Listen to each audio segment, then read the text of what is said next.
اعوذ باللہ من الشیطان الرجیم بسم اللہ الرحمن الرحیم۔ عزیز طلباء، السلام علیکم ورحمۃ اللہ وبرکاتہ۔ پڑھیے میرے ساتھ، اللہم صلی علی محمد النبی الامی وعلی آلہ وسلم تسلیما کثیرا کثیرا۔ رب یسر ولا تعسر رب تمم بالخیر، رب یسر ولا تعسر رب تمم بالخیر، رب یسر ولا تعسر رب تمم بالخیر۔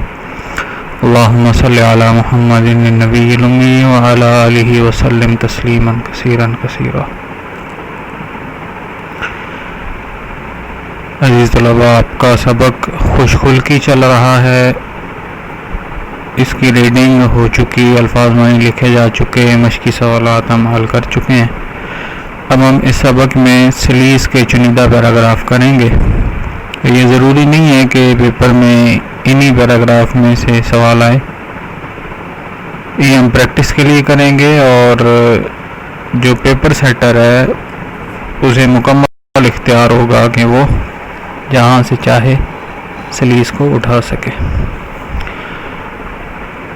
آپ جانتے ہیں کہ یہ آواز جو آپ کی سماعتوں سے ٹکرا رہی ہے آپ کے معلم محمد ابو بکر کی۔ جی، پچھلے سبق میں بھی سلیس کا مفہوم بتایا گیا، پھر ریپیٹ کر دیتا ہوں۔ عربی زبان میں ثلاثی مجرد کے باب سے مشتق اسم صفت ہے، تو یہ دراصل اسم صفت ہے۔ عربی زبان میں کچھ صیغے ہیں اور ان کی فراغ تقسیم ہے ابواب کے اعتبار سے۔ تو ثلاثی مجرد یعنی یہ ایسا باب ہے جس کے اندر جو الفاظ لیے جائیں گے وہ تینوں کے تینوں اصل ہوں گے۔ بہرحال یہ لمبی بحث ہے، عربی زبان سے متعلق ہم نہیں پڑھ رہے، اردو زبان کے بارے میں۔ اردو میں عربی سے ماخوذ ہے، عربی سے آیا ہے لفظ، اور اردو میں بھی بطور اس میں صفت استعمال ہوتا ہے۔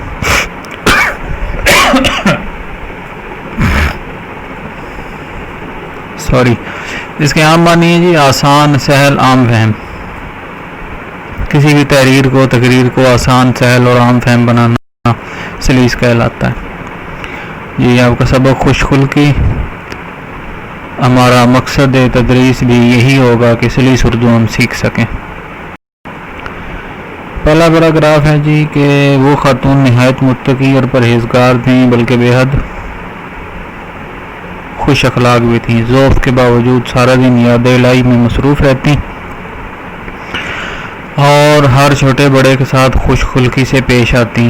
ان کی بہو ایک بد مزاج اور زبان دراز عورت تھی اور اکثر اپنی ساس کے ساتھ بد زبانی کرتی تھی۔ ایک دن اس نے نیک خاتون کو تانا دیا، تمہیں ہر وقت اللہ اللہ کرنے کا اتنا شوق ہے تو کسی جنگل بیلے میں کیوں نہیں چلی جاتی، ہماری جان کیوں جلاتی ہو۔